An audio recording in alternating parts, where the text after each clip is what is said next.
journalism in the advent of fake news and disinformation in my country. We need to work it out. We need to prove that we are the voice of the people. We are the media. We are the facilitators.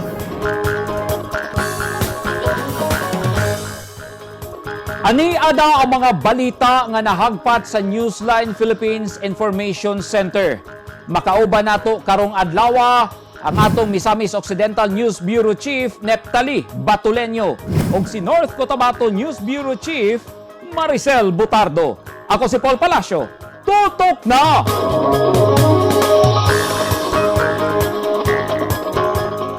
Sa mga headlines, libuan ka mga estudyante o pupil sa pampublikong eskwelahan, nagsugod na sa ilang klase.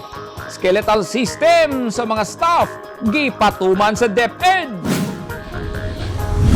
Babaeng buntis, patay sa bangga sa Davao del Sur. O Bonsai Park sa Midsayap, Cotabato, gikatakdang ablihan sa publiko.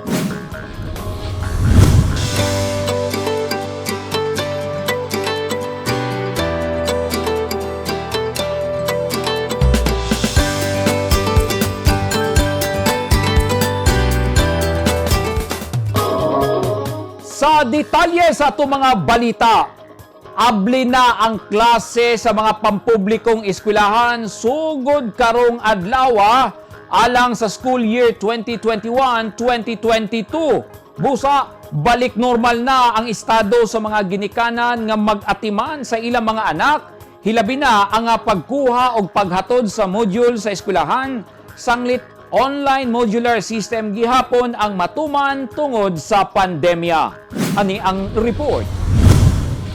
Kinahanglan nga naka-face mask, face shield ug kuhaan gayud og body temperature ang mga ginikanan una makasulod sa eskwelahan. Sama ni Mary Jean Perez nga nagsunod gyud sa health protocols ug nag-fill up og information form para i-enroll ang grade 1 nga anak. Para kang Perez, hasol sa iyang kaugalingon ang ingon ini nga sistema apan wala siya mahimo tungod sa pandemya. Lisod ang mga bata magkuan sa balay kay dili kaayo nagasunod ang mga bata. Mas gusto nako nga kanang nauntay face to face ang mga bata kay mas maayo kung naa sila sa eskwelahan. Kung tabang gyapon mig answer sa mga bata kay ang mga bata kung dili sila mo answer magpinugsanay manggod mi so tabangan jud namo sila og answer. Hasta ang mga magtutudlo na busy na usab kay sila ang nag-asikaso sa mga ginikanan nga nagkuha og mga module. Gipasabot sa mga magtutudlo nga ang blended distance learning gilangkuban sa modular ug online class. Tungod sa pandemya ginadili usa ang face-to-face type sa klase. Pero sa eskwelahan namo aduna kami modular ug online distance learning. Kung asa magkuha ang mga ginikanan ug module diri sa eskwelahan ug aduna pud kitay ginapahigayon nga once a week nga online class para sa mga capable ug adunay kapasidad nga makapahigayon og maong online class. Gipasabot sa DepEd nga ang gipatumang sistema sa pag-eskwela, proteksyon sa mga bata aron malikay sa virus. Nasabtan-sab nila ang kalisod sa mga ginikanan nga nagsakripisyo aron makatuon ang ilang mga anak. Wala gihapoy face-to-face classes sa mga tunghaan sa Davao del Sur atol sa balik eskwela karong adlaw. Ug kay duha ka klase sa modality ang pagpaagi sa edukasyon sa probinsya, mga ginikanan ang miadto sa mga eskwelahan aron magkuha og module sa ilang mga anak. Ani ang report ni Orlando Dondondinoy.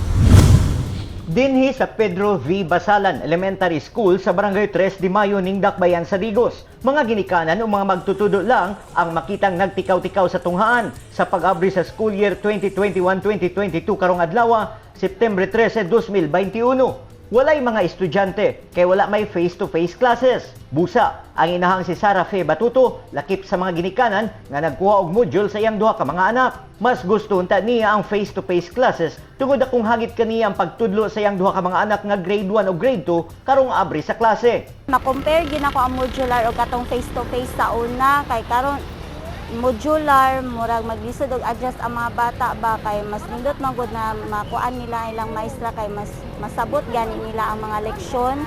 Akong anak sir kay mag-grade 1 pa man siya, syempre. Tuduanan gyapon namo. Nag-expect me nga daghan gyapon sila matun-an gyapon. Hugot nga gipatuman sa mga magtutudlo ang minimum safety protocols sa pagkuha sa mga ginikanan sa module sa ilang mga anak. Ilabi pa nga naa sa kapin 900 ang enrollee sa tunghaan karong tuiga. Sumala sa muang survey, walay kasagaran, wala jud mga gadgets. So dili yun mi maka-online nga klase. So ang gina-adapt gyud namo nga modality is modular printed para mapadayon nato ang klase sa karon nga tuig. Og tungod walay face-to-face classes, walay na maligya o mga painit o pagkaon. Nagut man hinuon ang ubang mga magtutudlo nga wala nakapamahaw kay sayo nga miadto sa eskwelahan alang sa unang adlaw sa klase. Wala dyo isa nga na maligyang pagkaon sa mga maestra kay tungod pud sa ka-pressure namo no kay wala kong kabalo ka ng pila. Nabay ang uban parent nga karon na mo tungha magpa-enroll. Unsa nag oras karon murag alas 10 naman siguro wa pa gid mi pamahaw. Dinhi sa Ramon Magsaysay Central Elementary School sa Barangay Zone 3, Digos City. Mga ginikanan ang mamili kung unsang klase nga pagtuon sa ilang mga anak ang ilang kuhaon. Adunay online, aduna usab modular modality. Samtang naobserbahan sa mga driver og tricycle sa Dakbayan nga bisan adunay mga ginikanan nga miadto sa tunghaan, minga og gihapon ang kita sa ilang pasada kung itandi sa mga miaging abri sa klase. Okay, kalainan sir, kay sa una, inaro orasa. Ka-income naman yun, karon. Kung sa orasa ron, las 9 na. Ang income, kaping gatos pa gitaon. Kung sa una nga kuan, normal pa. Kaganar yun mga driver. Pero karon nga, ngani na, wala na pait na Gumikan kay halos tanang sektor ang nakasinati og krisis ning panahon sa pandemya. Mas gipakusgan sab sa gobyerno ang pagdasig sa katawhan nga magpabakuna aron masinati sab ang kaarangan ug ang pagbangon sa ekonomiya. Orlando Dundon Dinoy, Province of Davao del Sur, stay safe. Og subay niini nga balita, makauban na to sa linya sa telepono si Mr. Generito Dodong Atilio, ang spokesperson sa DepEd 11. Maayong gabi, Mr. Atilio. Mayong gabi, Paul. Mayong gabi sa mga viewers. Mr. Atilio, unsay assessment karon sa DepEd 11 sa unang adlaw sa klase? Well, very good opening of classes. Hanay ang atong pagpahiluna, gumikan kay kinidili lamang sa Rion 11, no? Upon we are actually opening the classes simultaneously all over the country. And there is a Region 11 atong gipahiluna ang ato ang virtual flag raising ceremony sa Santo Tomas Central Elementary School. There is a may Davao del Norte, and then may segue usap kita nga mismo sa pag-abre ni uban si Secretary Briones sa Central Office sa Department of Education. Nagluwat og pamahayag ng atong secretary, and then eventually sundan usab kana sa pamahayag ni Presidente Rodrigo Duterte kabahin sa pag-abre sa klase karon taliwala sa pandemya. So kining maong katikaran among gi-consider nga usa ka maayong timailhan or talimadon para sa ato ang school year 2021-2022 kaubang po. Mr. Atilio, doon na ba'y mga hint nga mubalik na sa face-to-face nga klase? Well, none so far, no? Department of Education, of course, bisan andam ta natay mga diandam na mga tulungan arang ini all over the country. There is a Region 11 at 18 kabuok para sa eventual face-to-face kanta ng mga public schools kini. Hindi na to ipahiluna face-to-face gumikan kay wala pa'y pagtugot hantod sa pagkakaroon sa Presidente Duterte. Pero kami nangandam lang, no? O if ever eventually soon, one day, magdeklarar nga okay na. Pero sa pagkakaroon, wala pa. So we will still be implementing blended kind of learning modalities sama sa radio, TV, hinggang sa computers o online classes. Mr. Atilio, mitaas or miubos ang ato mga enrollees karong tuiga? Good news na ito ang ginatuang, no? Karong mga panahon at gumikan kay karon pa lang na nag-average ang klase, we have reached already the 1 million mark. 1,176,600 feet. That is 91.8% kung ikumpara mo sa tuig enrollment data, which is 1,258,194. So taas kayo kini kung ikumpara sa milabay nga tuig nga sitwasyon o kahimtang no nga diin unang mihapag ang COVID-19. This is actually a very good picture nga nagpakita kanamo nga eventually kinagpadayon pa man ang atong enrollment karon, makabot nato ang milabay nga gidaghanon sa milabayng tuig o posible paghihapon natong malampasan. Rekomenda ba sa DepEd ang vaccination ngadto sa mga parents? Hilabi na nga muadto sila sa eskwelahan, I think once a week aron mo kuha sa ilang mga module. Wala sa panawagan nga dili ginipagay mo. Ang yung nga panawagan sa Department of Education is magpabakuna ang tanan kay para man sa kayuhan natong tanan. Pero ito sa mapugus kung dili nila gusto. Bisan pa man og puto na itong panawagan nga kinahanglan gayud nga pagkahimuhon kini para sa kaayuhan sa tanan, para sa ilang kaayuhan sa kaugaling nga sa ilang pamilya. Ang DepEd ugot kayod nga nagrekomenda para sa tanan nga magpapakuna kita. Okay, daghan kayong salamat Mr. Dodong Atilio, ang spokesperson sa DepEd 11 ug maayong gabi ini mo sir. Daghang salamat ug maayong gabi kanatong tanan.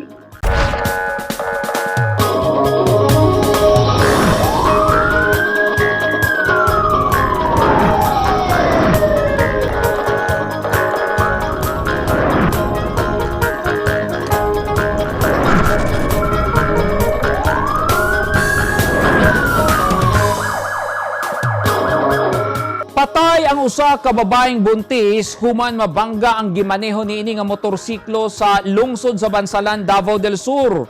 Samdan sab ang driver sa nakabangga niini nga motor. Ani ang report ni Orlando Dondon Dinoy. Nadala pa sa ospital apan gideklarang dead on arrival ang 38 anyos nga si Flor de Lisa Balasubas, residente sa Barangay Mabuhay, Bansalan, Davao del Sur. Nakaangkon kini og head injury diyang nabunal sa semento ang iyang agtang. Humanabangga sa laing motorsiklo nga gasubay sa highway ang gimanihon ining motorsiklo nga paliko patuo kagahapon September 12. Na-report diri sa MOA nga na vehicular accident sa Barangay Mabuhay. So ni responde mi dito sa area. Pagabot dito nakita nako ang duha ka motor nga natumba o katong duha ka mga driver. Then ang isa ka motor nga Yamaha Mio nagikan sa Lower Mabuhay padulong diri sa poblasyon. Then ang isa ka Motorstar nga motorcycle padulong Digos direction. Pag-abot sa middle lane sa lower sa Barangay Mabuhay, fronting Digos direction, ang left side front portion sa Yamaha Mio nabanggaan sa motorcycle nga Motorstar. Gikan dinhi sa sudlunong parte sa Barangay Mabuhay ang motorsiklo sa babaeng biktima ug padulong nang mugawa sa Davao Cotabato National Highway dinhi sa Barangay Mabuhay padulong sa lungsod sa Bansalan, Davao del Sur ug posibleng wa makabantay sa nagdulong nga motorsiklo hinungdang nabangga kini. Sa investigasyon sa kapulisan, walay dalang rehistro ug lisensya ang biktima ug ang driver sa nakabangga nga motor nga si Marlon Mamanaw, 23 anyos nga residente sa Barangay Poblasyon. Gikan nagpalit og tambal sa yambana nga gisakit ang tiyan ang biktima ug pabalik na unta kini sa ilang gipanagihang vulcanizing shop diyang nahitabo ang insidente. Ang biktima, 5 ka bulang buntis sa ilang ikaunom nga anak. Kay nagpadala ko siya og kuan magay kalibanga ko. Nailo ni Flor de Lisa ang iyang bana ug 5 pa ka mga anak. Samtang sa marunsab ug nagpabilin sa ospital ang driver sa laing motor nga si Mamanaw. Orlando Dondon Dinoy, Newsline Philippines, Province of Davao del Sur. Stay safe. At tangi! Skeletal system sa pagtudlo sa mga magtutudlo gipatuman tungod sa pandemya. O Bonsai Park sa North Cotabato, giatangan na ang pag-abli niini sa publiko.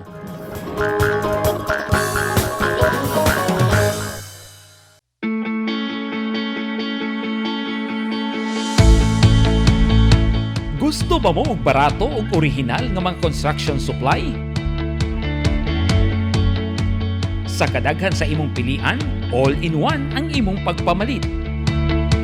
Tara na sa 3M1 ug T-Square Lumber and Construction Supply na himutang sa Daang Mahardika, Lanao ug Dayo Street, Kidapawan City.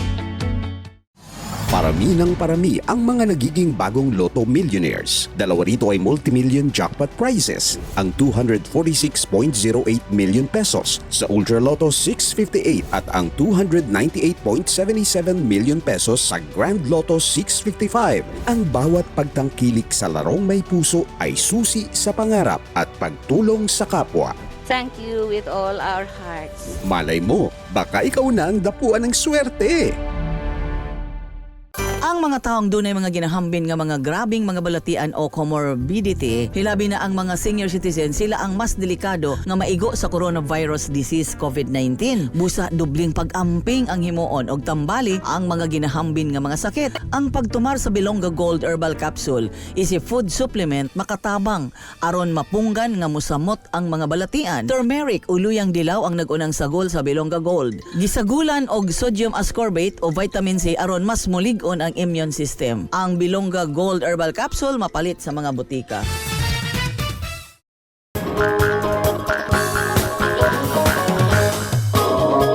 Nagpatuman og skeletal nga sistema sa pagtudlo ang ubang eskwelahan sa Davao City karong unang adlaw sa klase tungod kay taas pa kayo ang hulga sa COVID-19 aron mahatagan og proteksyon ang mga maestra. Nanawagan sab ang ubang ginikanan og vaccination aron dunay proteksyon sa kaugalingon.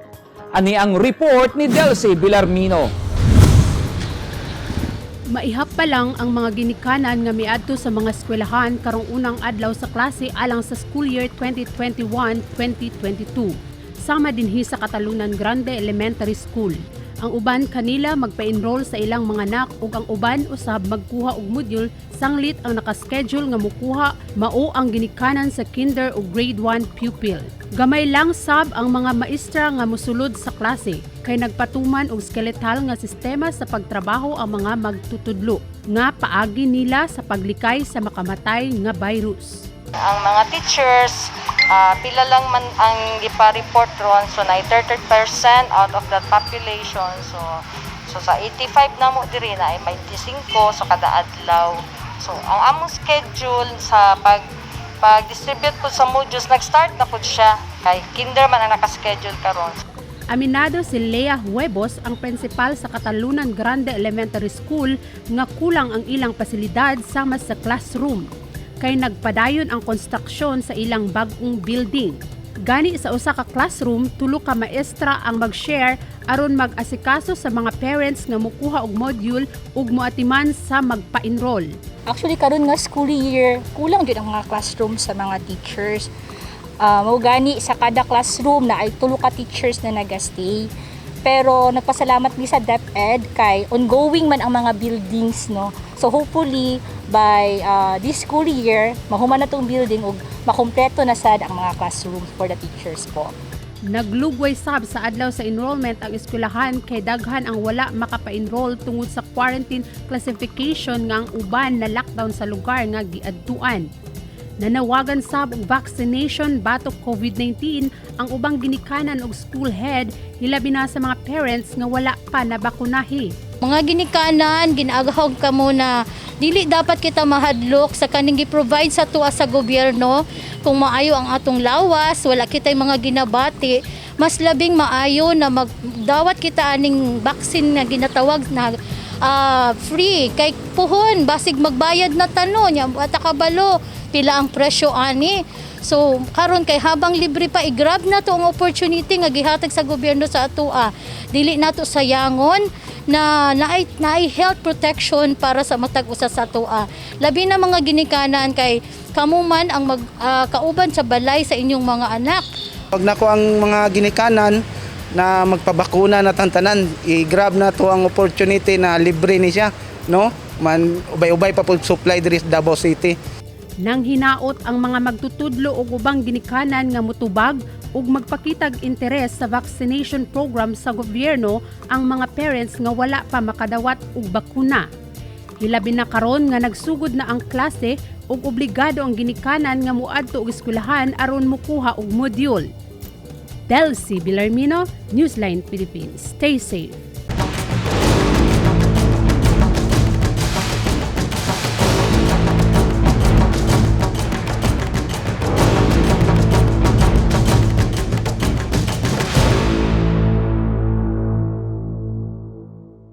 This portion is brought to you by Toyota. This portion is brought to you by Philippine Sports Commission. This portion is brought to you by Rizal Memorial Colleges. Ato sabsayron ang sitwasyon sa unang adlaw sa klase sa Region 10. Ania si Neptali Batuleño sa detalye. Nep? Salamat, Paul. Sa balik eskwela karong adlaw sa Valencia City, Bukidnon, mas ubos ang nadala nga ihap sa mga estudyante nga nagpa-enroll. Ani ang report ni Ria Monticalvo. Karong adlaw ang balik eskwela apan sa Valencia City National High School sa Valencia City, Bukidnon. Mga ginikanan nga karon pa mi pa-enroll sa ilang mga anak ang niadto sa eskwelahan. Aminado ang prinsipal, mas ubos karon ang ihap sa mga nagpa-enroll kung itandi sa milabayng tuig. Hinuon, galaom sila nga madugangan pa kini. So total enrollment last year 9,238 as of Friday, September 10. Our enrollment is 8,553. But we are expecting more students and parents to confirm their enrollment, especially for grade 8, 9, 10, 11, and 12. We are also accepting transferees for as long as they can present their documents. Wala sabdayon sugdi karong adlaw ang distribusyon sa module kay nalangan gamay ang pagprintan ini tungod sa alternative working schedule sa mga magtutudlo. For the junior high school, we are scheduling our distribution starting next week yet, September 20. For grades 7, 9, and 11, it will be Monday and Tuesday only, 2 days only, because the alternative work arrangement for our teachers is also 2 days. And for grades 8, 10, and 12, it will be Wednesday and Thursday. But the senior high school started their distribution today for grade 11 and tomorrow, and then Wednesday and Thursday, grade 12 this week. So ahead of 1 week ang senior high school because they are just adding some modules of last year. But for our junior high school, we printed all new modules for first quarter. We did not utilize anymore the first quarter modules of last year. Ang grade 8 student nga si Princess gustong magpabakuna kung gikinahanglan aron mabalik na sa normal ang tanan, labi na ang face-to-face classes. Naglaom sab niini ang mga ginikanan sa ubang mga estudyante sama ni Princess. 13 years old. 13 years old. Willing ba si Princess magpa-vaccine? Oh. Ano sa reason ni Princess? Para dili lang maprotektahan ang ako lawas pati pod ang akong pamilya kay panalisod ka ang panahon karon kay dili makita ang sakit na atong kalaban. Willing ka punta kung face to face kung makuha na unta pero kung dili, module lang sa. Gusto dyan ako ma'am face to face. Ang module ma'am, naaman sila'y matanawan nga o ilahag yung seryosohon makakon pero lahi gyud tong face to face ma'am kay naagyoy makaguide sa ilaha o mutudlo sa ila usa gyud dapat buhaton. Kung naa sila'y mga lessons na malisdan, na teacher jud nga mo guide sa ilaha ug mutudlo sa ilaha. Gipahinumduman sab ang mga ginikanan nga tas-an pa ang ilang pasensya sa pagtudlo sa ilang mga anak ug sabton ang sitwasyon sa mga magtutudlo kay bisan tuod walay face-to-face nga klase.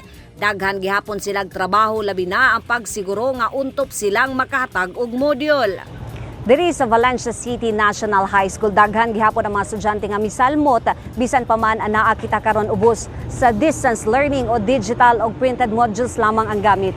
Apan galaom gihapon ang mga estudyante og magtutudlo nga babalik na sa normal ang tanan aron mabalik na ang face-to-face classes aron makita na subli nila ilang mga classmate ug makita na sab sa mga magtutudlo ang ilang mga estudyante. Rhea Monticalvo, Newsline Philippines, Province of Bukidnon. Stay safe.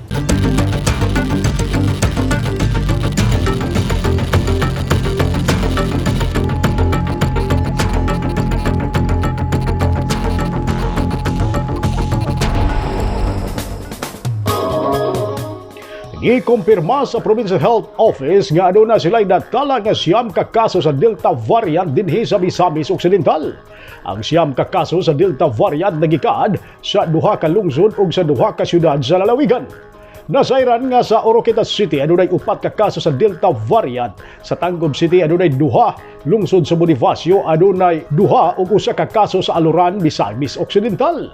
Umikad sa bawang hitabo padayon ginanawagan sa mga Misamisnon si Governor Philip Tad na mag-amping kanunay ilabi na sa pagsunod sa health protocol. Nasayran nga puno na ang mga hospital sa Misamis Occidental tungod sa kadaghang mga pasyente tungod sa coronavirus disease kon COVID-19. Pasabot usab sa gobernador, gagawas nga napuno ang mga tambalanan sa mga pasyente pangitaon kaayo karon ang supply sa oxygen sa lalawigan. Base sa Misamis Occidental COVID-19 Bulletin niadtong Setyembre 12, adunay 817 ka mga active cases ang lalawigan ug adunay 4 ka bag-ong nakabsan sa kinabuhi.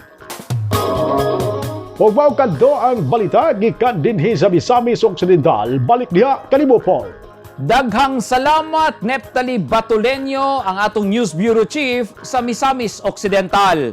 Ug karon atong sayron ang mga balita diha sa North Cotabato, pinaagi sa atong News Bureau Chief nga si Maricel Butardo. Sel? Daghang salamat Paul, gimingaw na sa face-to-face classes ang mga magtutudlo ingon man ang mga ginikanan dinhi sa Kidapawan City. Kaysa ni aging school years, bibo ang unang adlaw sa klase. Aniya ang report ni Lizelle Anyon Banga. Mingaw ang pag-abre sa klase karong adlaw sa Lanao Elementary School sa Kidapawan City. Matod sa Grade 6 Advisor nga si Rosenda Hordesta o Grade 9 Advisor nga si Shalom Sabado. Dako ang kausabang nahimo sa COVID-19 pandemic sa natad sa edukasyon. Kay kung unsa ka bibo sa unang adlaw sa klase, kaniadtong wala pa'y pandemya, karong aduna na, has ka pong mingawa. Kaning sa first day of school, lahi jud kaayo kay tung una enjoy kay na ang mga bata, naka-uniform, kuan kayo jolly. Pero karon parents na lang jud imong makita. Bawal ang mga minor nga moadto diri sulod sa school kay ginabawal lagi nga syempre ang pandemic manghud grabe na sa case nato karon nagataas. And so parents na lang imong mamiss, ang makamiss lang jud kana gibitaw first day yung classes na jud. Good morning teacher, kanang ang mga bata jolly kaayo, happy kay first day. Ano jud nila nga ang classroom puno og bata, ang classroom saba sa mga istorya sa mga bata about summer. Lahira jud kaayo, na-miss gid na mo tong normal nga sitwasyon. Ang kamingawan nako kanang maghatag og instruction sa mga bata, kanang facial expression nila as mga bata nga makita nila ang teacher ingon ani di ay og maka-learn sila og bag-o nga mga pagtulunan.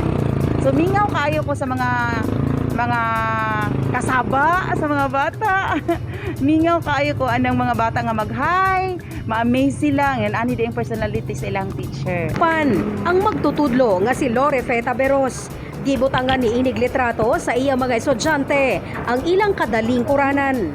Paagi matod pa niya kini aron maalibyuhan. Gamay ang iyang kamingaw, makakita og mga estudyante sa unang adlaw sa balik eskwela. Matalang High School Estado Extension po. As of now, ang total ma'am is 116. Katong walay pandemya, mas okay unta to siya, especially sa atong mga kabataan. Kay sasama sa ingon nila, kanang mas maka-learn daw sila kaysa karon nga pandemya nga ang uban daghan kaayo mga mulo nga dili sila makasabot o uban nga lesson kay naa lang sa module. Tapos ang uban katong walay internet, malisdan jud og answer. Katong walay pandemic, mas okay gid to siya ma'am kay syempre as a teacher kay bali mag more than 6 years na ko diri sa Matanam High School. Mas maka-learn jud ang mga bata kung face-to-face, ma'am. Sa iyang gitudlo ang tunghaan, nisaka sabog jutay ang 116 ka mga estudyante nga nag-enroll karong tuiga. Ingon sab niini sa Lanao Elementary School. So Lanao Central Elementary School enrollment for the school year 2021-2022 is 1,425. while last year our enrollment is 1,412. There is just a little bit increase, but hopefully some parents na hindi pa naka-enroll, mag-enroll, and we expect more pupils and increase in our enrollment. Gimingaw sab ang mga ginikanang sila Mary Grace Subing-Subing ug Monica Bustillos nga makitang excited sa unang adlaw sa klase ang ilang mga anak. Sukad manggod nagpandemya, daw ordinaryo na lang nga adlaw ang first day of classes kanila. Mas nindot jud tong kaniadto ma'am kaysa karon ma'am tuod lagi dili ta mo gasto og balon. Pero ang learning sa tong anak, lisod ma'am, murag gamay lang ilang learning kontra atong face-to-face ma'am. Ngano man? Kanang, siyempre, dili ma-explain pag-ayo sa maestra. Ma'am, gimingaw na jud ko anak ma'am, bahalang mo gasto kog allowance basta na sila sa eskwelahan. Sa una, ang atong estudyante mao ang mag-answer, mag-eskwela kada adlaw. Karon manggod ang estudyante maayo lag mo answer jud sa module. Masking sa ako, pag dili na makaya sa akong anak, kung dili na nako makaya og tutor akong anak, ako na mismo jud ang mo answer para lang maapas ang module. Bisan pa man og nagbalik eskwela da karong adlaw, padayon gihapon sa pagdawat ang mga tunghaan ngadto sa mga estudyante nga wala pa naka-enroll hangtod ning semanaha. Lizel Anyon Banga, Newsline Philippines, Province of Cotabato. Stay safe. Dugang atraksyon karon sa lungsod sa Midsayap North, Cotabato ang Bonsai Park. Dinhi makita ang daghan o klase-klaseng obra sa Bougainvillea, bonsai sa usa ka residente nga naghandom lang niini kaniadto. Ani ang report ni Leo Febra. Dream come true para sa residente nga si Ayan Valles ang makabaton og bonsai plan. Karon, duna na siya kaugalingong koleksyon sa iyang mga obra nga bonsai. Sulod sa tulo ka tuig, nalukop na ni Ayan og bonsai ang 1.2 hektarya nga luna nga kaniadto kalubihan. Kadaghan sa ilang bonsai nga bougainvillea. Tulo ka tuig pa lang si bonsai enthusiast Ayan Valles sa iyang paghatag og panahon, kahago og pagmahal sa iyang mga bonsai. Apan tungod sa dedikasyon, tan-awa ang agi sa iyang kahago. Gikan sa negosyo nga furniture, mas nainganyo si Ayan nga magbonsai kay nakahatag inspirasyon kaniya ang mga obra nga bonsai ni Maestro Kalungsod. Usa ka bantog nga master bonsai ug daghan na siya nga nakuhang pasidungog. Nag-eskwela ko og basic bonsai kay Master. Daghan kayo na ito na i-share si Master sa amo about bonsai. Siya manggudtong sa among pagkakilala dili dalo og mga ideya kaya na-absorb gyud namo.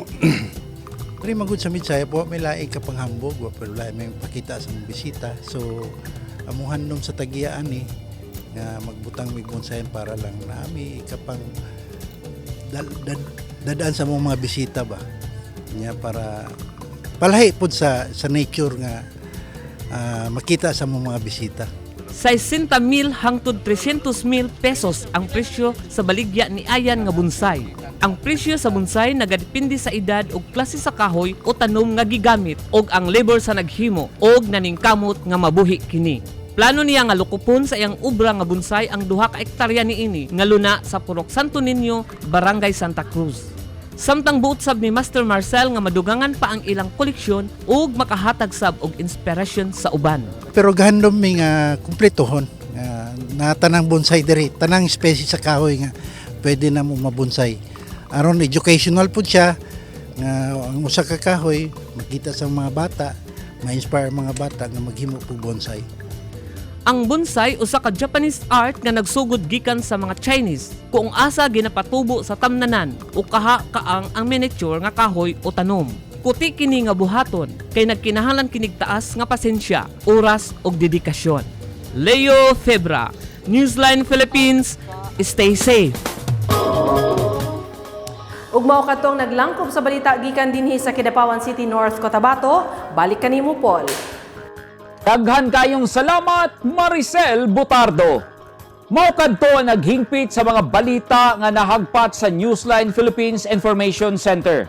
Alang sa dugang balita, bisitaha ang website nga www.newsline.ph, sa Facebook page, Instagram, newsline.ph o sa Twitter, newsline.ph. Kung aduna mo'y mga balita o impormasyon sa inyong tagsa-tagsa ka mga lugar sama sa baha ug sunog, mamahimo ninyo kanang i-share pinaagi sa Newsline Messenger. Makita usab ninyo sa Channel 50 sa Sky Cable sa Davao ug General Santos City ug sa NCTVN Cable TV sa North Cotabato. Ako si Paul Palacio, kauban si Neptali Batoleño ug Maricel Butardo. Daghang salamat and stay safe!